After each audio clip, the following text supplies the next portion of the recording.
I just asked him a question, Doctor, how long do I have to live? He said, who told you you're going to die? And because all the stories I've been hearing about cancer, it's always bad at the end. So I never believe that one can survive cancer. Welcome to Believe in Progress, the American Association for Cancer Research Foundation podcast. Join us and be inspired by the incredible stories of those who have faced cancer with strength and resilience, and the medical professionals who are working tirelessly to find new treatments and ultimately a cure. Believe in Progress isn't just about the science of cancer. It's about the human side of this disease. Together, we can make progress in the fight against cancer and bring hope to those who need it most. Welcome to another inspiring episode of the Believe in Progress podcast. I'm your host, Mitch Stoller, Chief Philanthropic Officer at the American Association for Cancer Research. Today, we're journeying remotely to Nigeria, where the fight against cancer takes on a unique and profoundly impactful form. Our guest, Gloria Orji, is a beacon of hope and resilience in this battle. Diagnosed with breast cancer at 35, Gloria faced her diagnosis head-on, transforming her journey into a powerful movement for change. Amidst challenges and against the backdrop of stigma, misinformation, and limited medical resources, she founded NePICiN, I hope I pronounced that properly, Gloria, the first cancer patient support group in Abuja, Nigeria. In this episode, we'll delve into Gloria's courageous story, the inception of NePICiN, and I'll get the proper pronunciation in a minute, and how this support network is reshaping the cancer journey for many Nigerians. We'll explore the significant hurdles faced by cancer patients in Nigeria, from dealing with metastatic breast cancer to overcoming societal stigma and the dire need for better medical infrastructure. Join us as we discuss hope, survival, and the collective effort to support those impacted by cancer in Nigeria.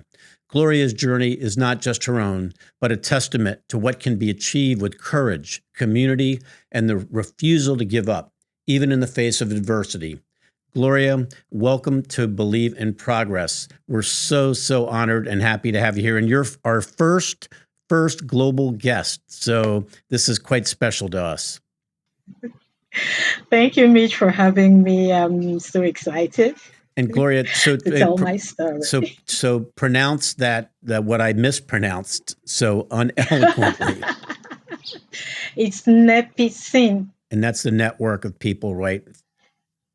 Network of people impacted by cancer in Nigeria. I see. NePICiN. So yes, Gloria, it's an acronym. Gloria, tell our listeners, our listeners now are going to be global and worldwide, but tell us a little bit about yourself, where you grew up, where you're from, and a little bit about what you do today. Well, I'm from the eastern part of Nigeria, Igbo by tribe, and I'm the sixth of seven children. I'm the last girl anyway. So in my family, I'm taken as the last because I am the last girl. So, and my journey started when I was 35 years old, and I noticed a lump on my breast while I was having my bath. Normally, I do breast self-exam. I got to know about it from, so many jingles talking about it. And I was having my bath and I noticed the lump. And in Nigeria, we don't have this periodic checkup or whatever. Everything you practically had to do it yourself.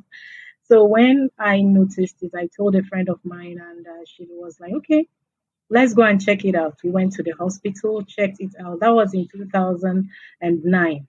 And it came out, they took the tissue to the lab. It came out and it was benign. I was so relieved and happy.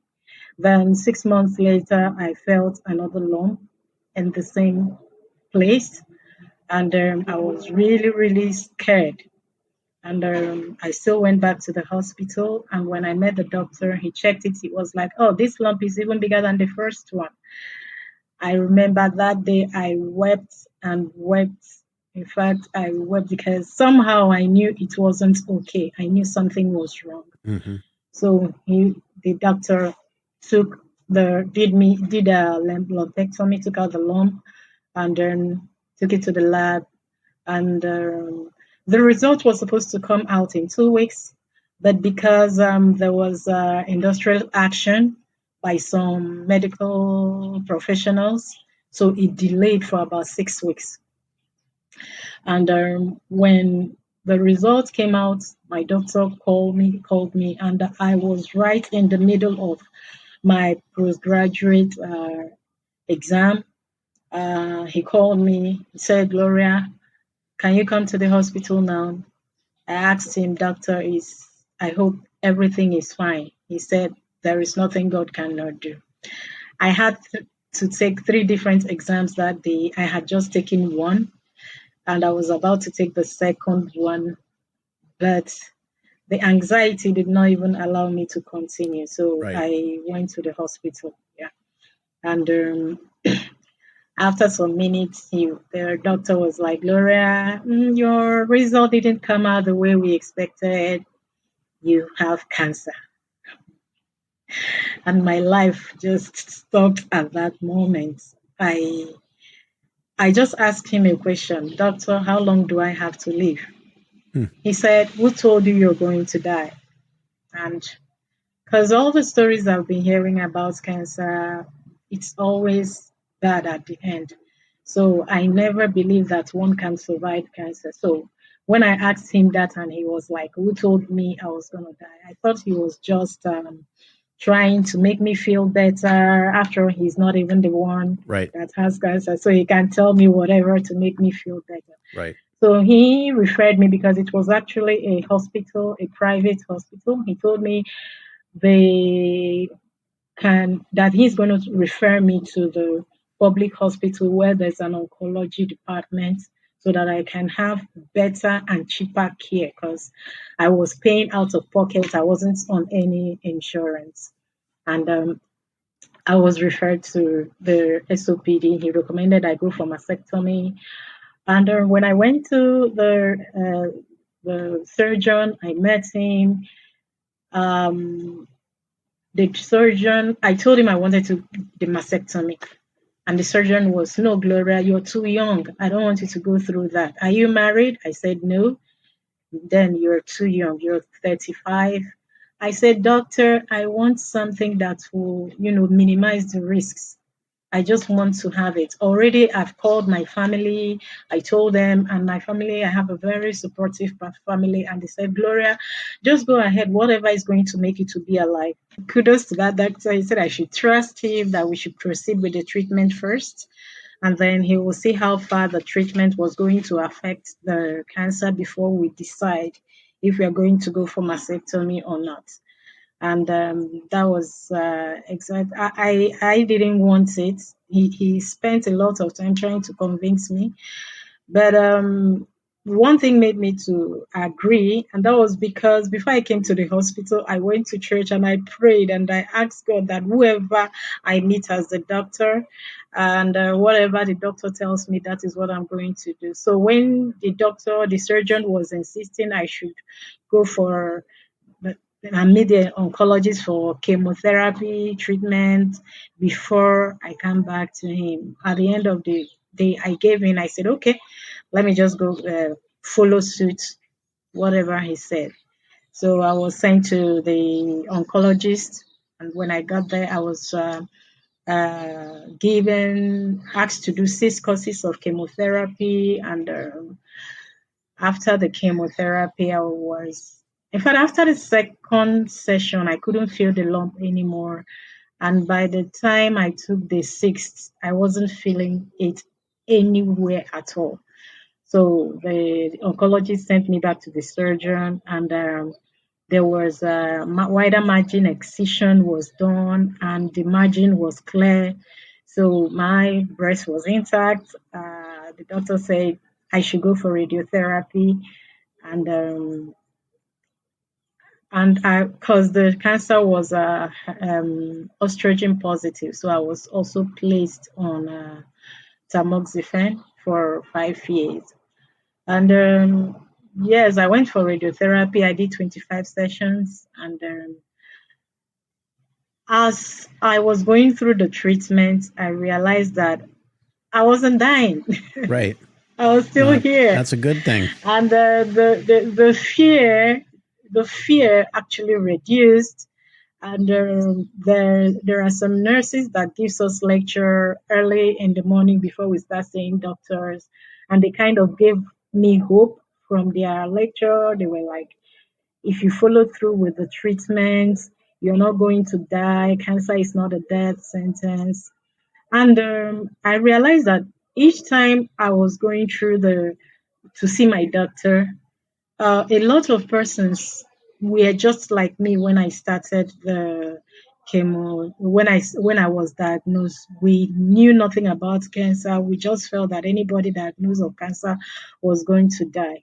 Hmm. And so during my clinic days, when I start talking to some few people that are close to me, I realized that there are others that came for the same clinic. They will be drawing closer. At the end of it all, some will call me aside and say, Sister, let's talk about this. What were you saying? How do I cope with this? So that made me to realize that cancer patients are lonely. We have no one to talk to.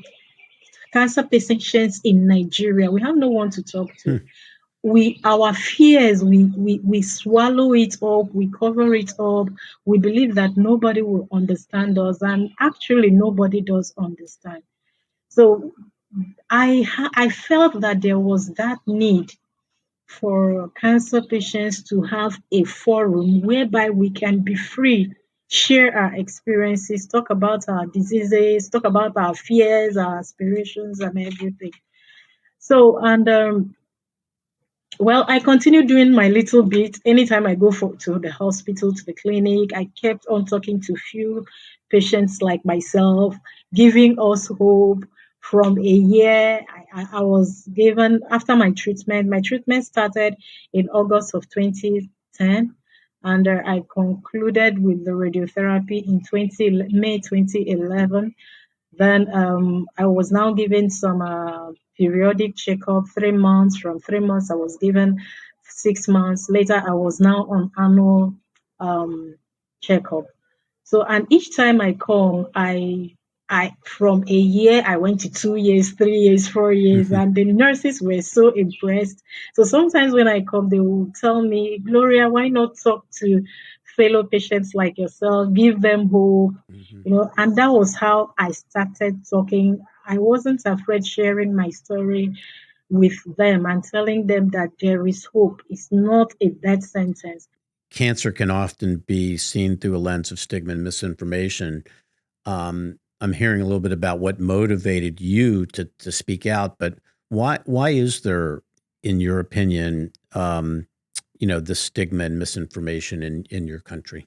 In my country, there's this belief that if something bad happens to you, you're at fault. There's this erroneous belief. So it's assumed that um, if you have cancer, in fact, some of our preachers, they preach it, they will tell you if you don't donate money to church, if you don't do this in the church, you will be sick, you will have cancer. So, such things, and we are predominantly religious group.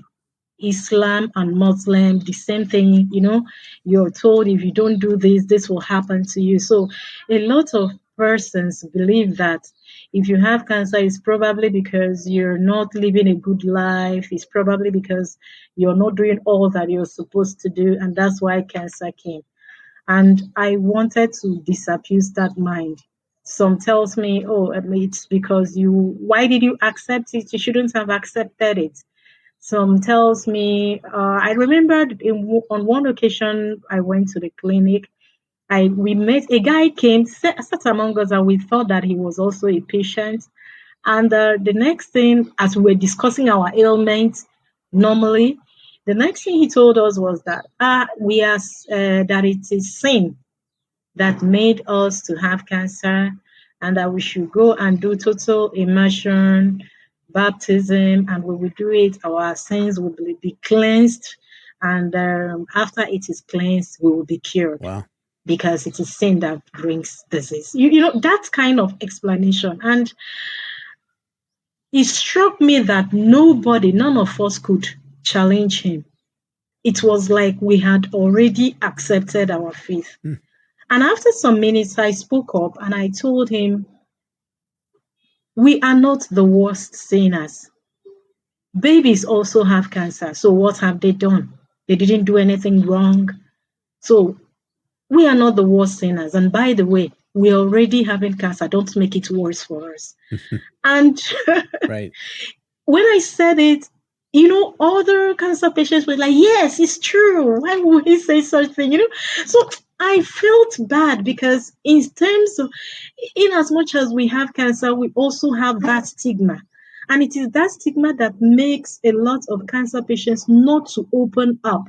We kind of hide it because of what people will say.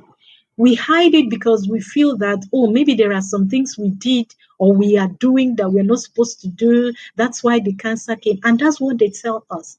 And by the time we hide it, may not. Many cancer patients don't even go to the hospital, and that's why when you hear about the mortality rate in Africa, it's because we present at stages 3 and 4. So it's at the late stages we present, and it's because of the stigma. We keep on hiding it, going to church to pray, asking God to just take it away. Mm-hmm. You know, Mm-hmm. when we're doing all those things, the cancer is growing.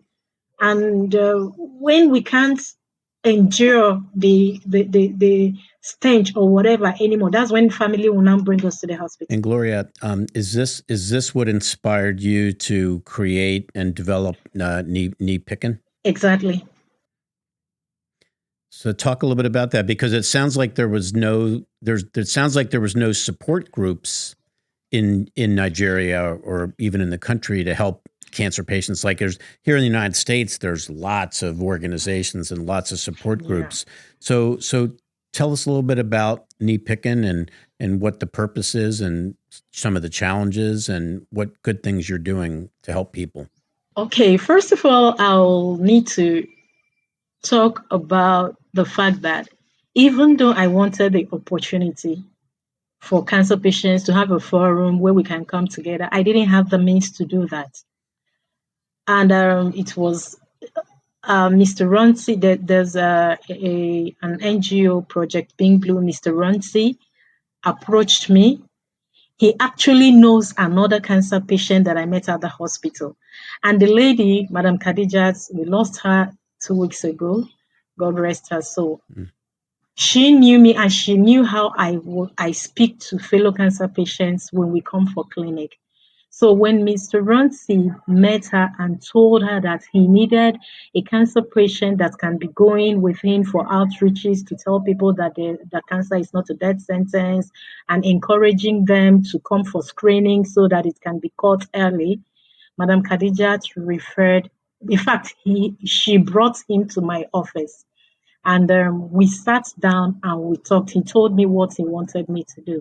Initially, that wasn't really my idea. I wanted to talk to cancer patients, not to go for outreaches and talk to people that didn't have cancer.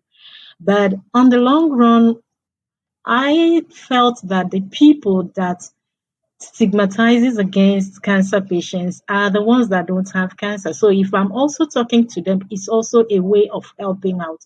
So I joined him in the outreach. That was in 2015. Then in 2017, during the World Cancer Day, he decided that we are going to form a cancer patient support group. So he wanted us, the cancer patients, to have a forum. And since I have been working with him, I became the leader of the cancer patient support group.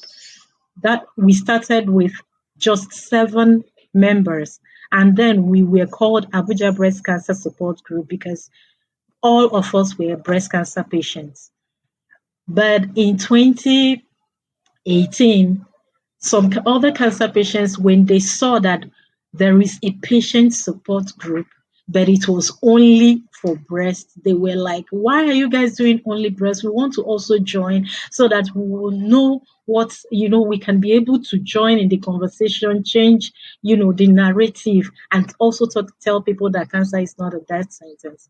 And that was when we now, kind of to bring them in, we changed the name from Abuja Breast Cancer Support Group to Network of People Impacted by Cancer in Nigeria, NePICiN. So that was how it started. And we initially, the idea was we meet monthly. We also have a WhatsApp support group so that if there are some things that could be happening to you, you call a fellow patient and said, I am having such reaction.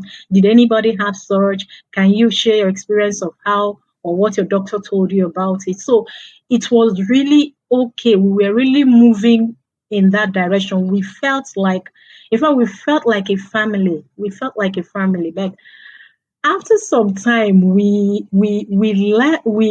kind of expanded into advocacy, and that was because when some stakeholders in the health sector discovered that there is a cancer patient support group existing on one of their advocacy visits to the National Assembly. They were looking for patients that will go with them so that they can have a fund that will be, specially set out for indigent cancer patients. Since most of the patients, they pay out of pocket, they have no insurance, and because they pay out of pocket, that's one of the reasons why some of them may not even want to come to the hospital at all. So So, Gloria, I want to they ask you a question they about that, if yeah. I can. So, in Nigeria, in Nigeria, in your country, there is no insurance for people that can cover your cancer burden. There's insurance, but it's not compulsory for people to enroll into it. The only persons that is compulsory are those that are working with government. So there is a National Health Insurance Authority. Then there are also some private companies that decide to also enroll their staff. But predominantly, I think almost like 90% of Nigerians, as at 2018, were paying out of pocket. Hmm. It's only a little number, 10%, that is being covered by Wow. insurance. And even at that, the insurance wasn't covering the complete care. They may come, they tell you, we are covering your surgery, we are not covering chemotherapy, we are Hmm. not covering So radiotherapy. it could be quite And because devastating. Could be quite devastating to the families. exactly, so you pay for your surgery. Oh, it's covered. That's for the 10% that is covered. Your surgery is covered, and when it now comes to chemotherapy, it is not covered. Mm, You have to still go and buy these drugs, and it is very yeah. expensive because most of the pharma companies are not in Nigeria, so they only have middlemen and representatives that sells these drugs. So you can imagine when you don't have an option. So is this where some of your advocacy efforts are heading then, or tell me a little bit about the advocacy work that you all started, developing? Okay, so the Health Federation of Nigeria, it's a group of persons that organizations. Let me use the word organizations, pharma companies, some individuals that have their own NGOs. And some that sells medical equipment. They have an organization. They call it the Health Federation of Nigeria. They were the ones that conceived to pay the advocate visit to the National Assembly so that there will be a certain amount of money set out from the budget, the national budget, for cancer patients that can't afford it, since a lot of cancer patients are not enrolled under insurance. And when they wanted to go, they needed a cancer patient that will speak up. And that was when they got they got my contact and invited me. And so I went with them to the National Assembly, and we were two uh, cancer. We were two cancer patients that went to represent other cancer patients, and we were asked by the legislators what we think, and we told them a lot of our members are dying because they cannot afford cancer care. So we are asking that some money funds be set aside for indigent cancer patients that cannot afford it. And they they actually bought into it, and they asked us to go and meet the Federal Ministry of Health, the minister, and ask him to include it in the budget because it has to come from the minister. So we now took our advocacy visit too, back to the minister. And I spoke passionately because then we had lost about 3 members within a space of 3 months. And it really brought us down. And emotionally, I told the minister that we are dying. And it is because there are no funds. And we present late and it gets worse. And that we need these funds. And the minister, after I spoke, I told him I'm a cancer patient and I know my members. Everyone on our support group is complaining about not having enough funds to continue with care. So the minister agreed and, he approved it and it was sent back to the National Assembly. And in 2019, it was added in the national budget. Fantastic. So is it now every year do they act on a budget, or is it always in the budget? Every year they add something to what is already there, but it depends on what they feel could come to it. The system to me is not as if it's that perfect already, but I think we have started, and some patients are already benefiting from it because it shows they picked about 6 pilot hospitals. So these funds are domiciled, are paid into those hospitals, and when the cancer patient gets enrolled into the fund, whatever care that hospital offers, you get everything free. Because of your efforts, you really got this enacted, and clearly there's more to do, but without the efforts of you and your group, that would have never happened. I have a question. How did you learn about the AACR, the American Association for Cancer Research? Okay, in 2022, the executive director of Project Pimblue, Mr. Runsi, the one I told you approached me. Yes. He was offered he was offered an exhibition stand at ASCO. He asked me, so he said he would need someone to partner with him so that we can go for the patient's advocacy meetings and also be at the booth, the exhibition booth. So he made me go for the first ASCO, which was in 2022. And then last year, that was 2023, I also went for ASCO. And it was at ASCO that we were going around the exhibition booth and we saw AACR. We got in there, what are you guys doing? And they said, wow, we told them that we were cancer patients from Nigeria. And they were like, great, if you want to join, if you want to be a member of AACR, why not join, fill your form. That was how we got to know about AACR. You submitted an abstract, right? Could you tell our listeners a little bit about the abstract that you submitted? Okay, it's about, there are 2 abstracts I submitted. One was done by Mr. Runsi. The second one, I was more like a gatekeeper for that abstract. The one I submitted was on CHF, and that's the one that has been accepted. Currently, I have been enrolled into the SSP program, so that's on that one.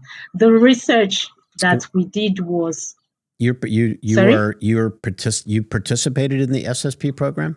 I have been enrolled this year. I applied last year, November. And I think 2 weeks ago, they wrote to me and said I should, that I have been enrolled. So So I'm expecting to be at the annual meeting in this San year Diego. by April.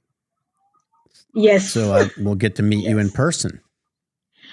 Definitely, we'll get to meet. That's exciting. Fantastic. Can you tell me a little bit about your hopes and plans for expanding the work that you're doing, to help folks in Nigeria, people dealing with cancer, continuing to push the advocacy efforts? What are some of the things you want to get done?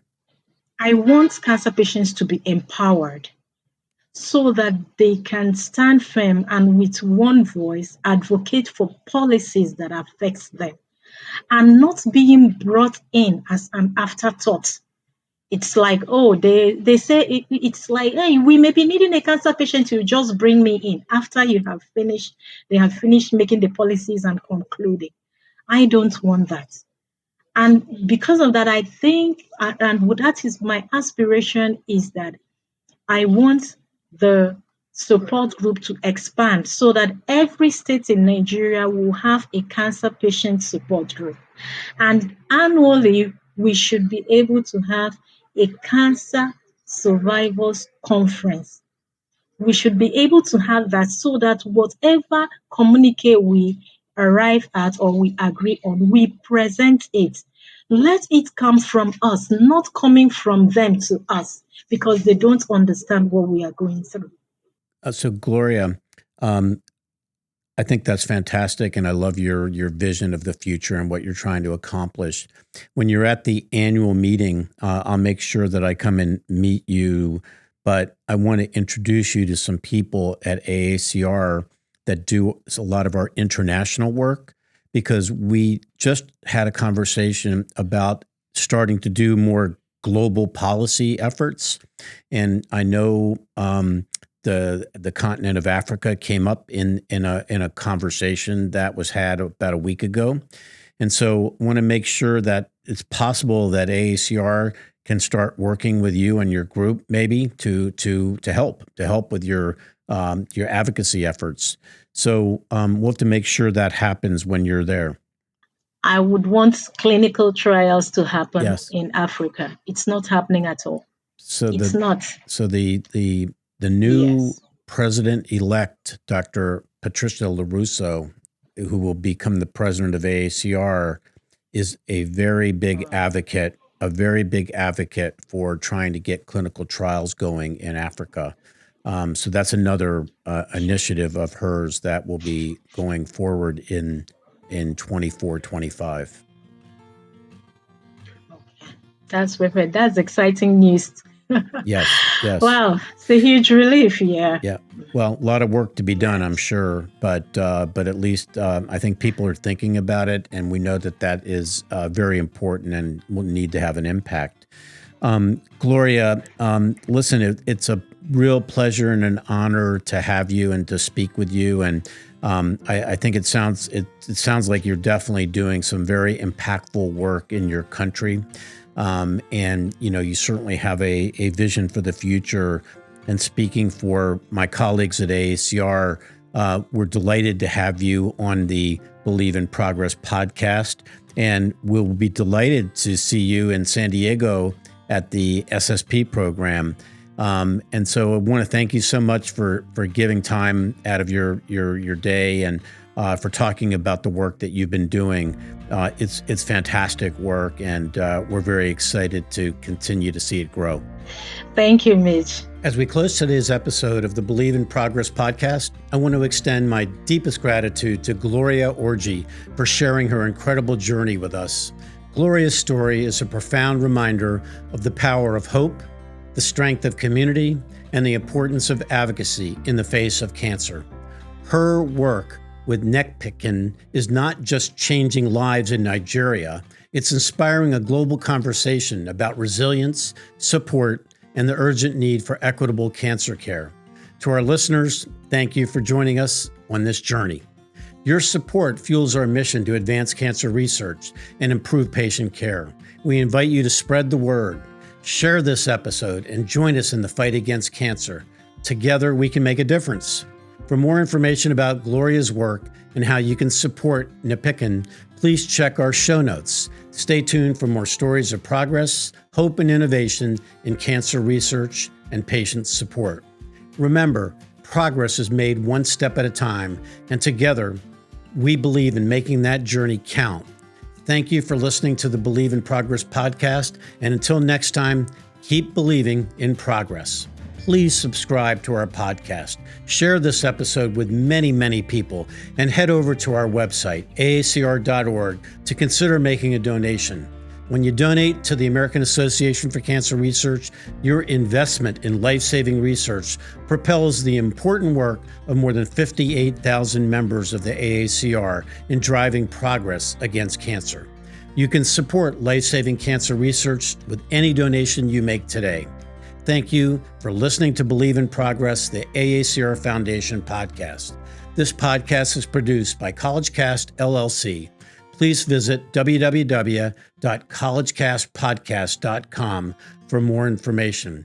And don't forget, cancer research saves lives.